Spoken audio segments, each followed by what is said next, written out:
చూస్ country delight, live better. ఇప్పుడే country delight యాప్ని download చేసుకోండి. చివరిగా ఇంకా ఒక లాస్ట్ ప్రోగ్రామ్ ఒకటి లాంచ్ చేస్తున్నాం. ఈ ప్రోగ్రామ్ ఏంటంటే మన కార్యకర్తల కోసం, రాష్ట్రంలో అన్యాయానికి గురైన ఏ కార్యకర్త అయినా కూడా డిజిటల్ బుక్ ఇప్పుడు లాంచ్ చేస్తూ ఉన్నాం. మీ అందరి సమక్షంలో రేపొద్దున రాష్ట్రంలో ఎక్కడ ఎవరికి ఏ అన్యాయం ఇప్పటికే జరిగినా ఆ డిజిటల్ బుక్ను వీళ్ళు దీన్ని ఉపయోగించుకొని రెండు రకాలుగా ఈ డిజిటల్ బుక్ పనిచేస్తుంది. /digitalbook/vySRCP.comలోకి వెళ్ళి ఎంటర్ అయ్యి మీ ఫోన్ నెంబర్ను టైప్ చేయగానే ఓటీపీ వస్తుంది. దాన్ని ఎంటర్ చేయగానే లొకేషను, కెమెరా, పర్మిషన్ అడుగుతుంది. అది మీరు ఇవ్వగానే మొదట మీకు జరిగిన అన్యాయం గురించి వివరాలు అడుగుతుంది, మీరు నమోదు చేయాలి. ఆ తర్వాత మీ దగ్గర ఏమైనా ఈ అన్యాయానికి సంబంధించిన ఫోటోగ్రాఫ్స్, ఆధారాలు, ఇంకా ఏదైనా అప్లోడ్ చేసే కార్యక్రమాలు కూడా చేయాలి.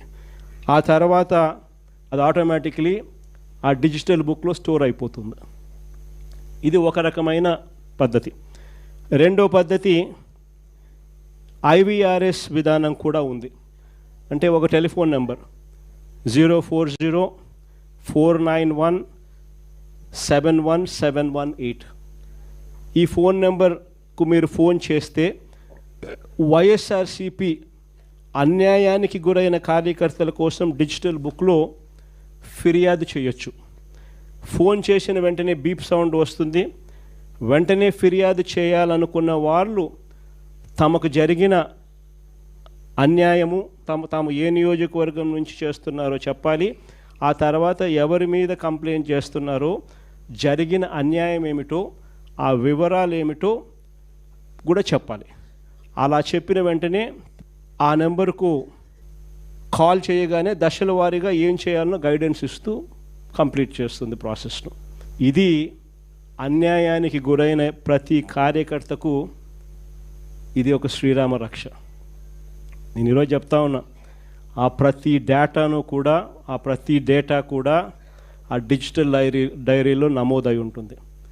రేపు పొద్దున మనం అధికారంలోకి వచ్చిన తర్వాత ఈ డిజిటల్ డైరీలో నమోదు చేసిన ఈ కేసులను మీద ప్రత్యేకమైన బృందాలను పెడతాం. అన్యాయం చేసిన వాళ్ళను రిటైర్ అయిపోయి ఉన్నా కూడా, రాష్ట్రంలో వాళ్ళు లేకపోయినా కూడా, సప్త సముద్రాల అవతలున్న అందరినీ పిలిపిస్తాం. చట్టం ముందర నిలబెట్టించి శిక్ష పడేలా అన్యాయానికి ఈరోజు గురైన వ్యక్తికి సంతోషం కలిగించేలా ప్రతి అడుగు దీని ద్వారా పడుతుంది. ఖచ్చితంగా వీళ్ళేదో రెడ్ బుక్ అంటా ఉన్నారు. రేపు పొద్దున డిజిటల్ బుక్ ఎలా ఉంటుందో కూడా వీళ్ళందరికీ కూడా అర్థం కావాలి. రాష్ట్ర ఖజానాకు ఆదాయాలు ఎందుకు తగ్గుతున్నాయనంటే ఖజానాకు రావాల్సిన ఆదాయం ఖజానాకు రావడంలా. మన హయాంలో ఇసుక ఎగ్జాంపుల్ చెప్తా, 750 కోట్లు సంవత్సరానికి ఖజానాకు వచ్చేది. ఈరోజు ఖజానాకు రూపాయి రావడంలా. ఇసుక రేటు మన హయాంలో కన్నా డబల్ రేటు. అంటే ఆ ఆదాయం ఖజానాకు రాకోకుండా దారి మళ్ళుతా ఉంది. తెలుగుదేశం పార్టీ వాళ్ళ జోబులు లేకపోతా ఉంది. GST ఎందుకు తగ్గుతూ ఉంది అంటే దానికి కారణం రాష్ట్రానికి రావాల్సింది వస్తూ ఉంటే కదా. ప్రతి విషయంలోనూ కూడా ఇసుకే అంతే, మట్టి అంతే, క్వార్ట్సు అంతే, సిలికా అంతే, మైన్లలో నుంచి నేరుగా వాళ్ళకి పోతాం, వాళ్ళ జోబీలో లేకపోతా ఉంది. అందుకనే రాష్ట్రానికి సంబంధించిన ఆదాయం రాకుండా ఇలా పర్సనల్ జోబీలు లేకపోయి రాష్ట్ర ఖజానా దివాలా తీస్తూ ఉంది. 17 నెలల్లో 2 లక్షల కోట్ల అప్పు. మనం 5 ఏళ్లలో చేసిన అప్పుకు 57% అప్పు కేవలం 16 నెలల్లో. ఈ డబ్బంతా ఎక్కడికి పోతా ఉంది? ఓ స్కీమ్ లేదు, మన పాత స్కీములన్నీ రద్దు, కొత్త స్కీములు ఏవి లేవు. మరి డబ్బంతా ఎక్కడికి పోతా ఉంది? ఎక్కడికి పోతా ఉంది డబ్బంతా? ఎవరి జోబీల్లోకి డబ్బు పోతా ఉంది? నిజంగా ఈరోజు పరిస్థితి రాష్ట్రంలో ఏ స్థాయిలో ఉంది అనేదాన్ని చెప్పడానికి ఎన్ని నిదర్శనాలు. నేను అందుకనే చెప్తా ఉన్నా, ఇలాంటి సమయాలలో చంద్రబాబు నాయుడు చేస్తూ ఉన్నది ఏమిటి అని అంటే, ప్రతిదీ డైవర్షన్ పాలిటిక్స్. ప్రజల్లోకి పోయే పరిస్థితి లేదు కాబట్టి ప్రతిదీ కూడా డైవర్షన్ పాలిటిక్స్. ఒక ఇష్యూ ఏదైనా జరుగుతూ ఉంది అని అంటే చాలు, ఆ ఇష్యూ పెద్దది అవుతుంది అని అంటే చాలు దాన్ని బ్రేక్ చేయడం, దాంట్లో నుంచి డైవర్ట్ చేసేయడం.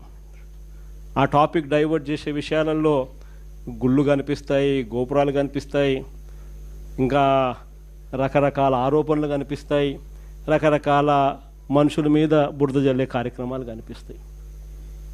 ఇవన్నీ కూడా కనిపిస్తూ ఉన్నాయి. సుమన్ టీవీలో మీ పర్సనల్ అండ్ బిజినెస్ ప్రమోషన్స్ కోసం కింది నెంబర్కి కాంటాక్ట్ చేయండి. డ్రగ్స్, గంజాయి లాంటి చెడు వ్యసనాలకు దూరంగా ఉండండి. తాత్కాలిక ఆనందం కోసం జీవితాలని నాశనం చేసుకోవద్దు. డ్రగ్స్ విక్రయాలు, దందాలు నిర్వహిస్తే 1800-599-6969 టోల్ ఫ్రీ నంబర్ కి కాల్ చేయండి. డ్రగ్స్, గంజాయిని నిర్మూలిద్దాం, భవిష్యత్తును కాపాడదాం.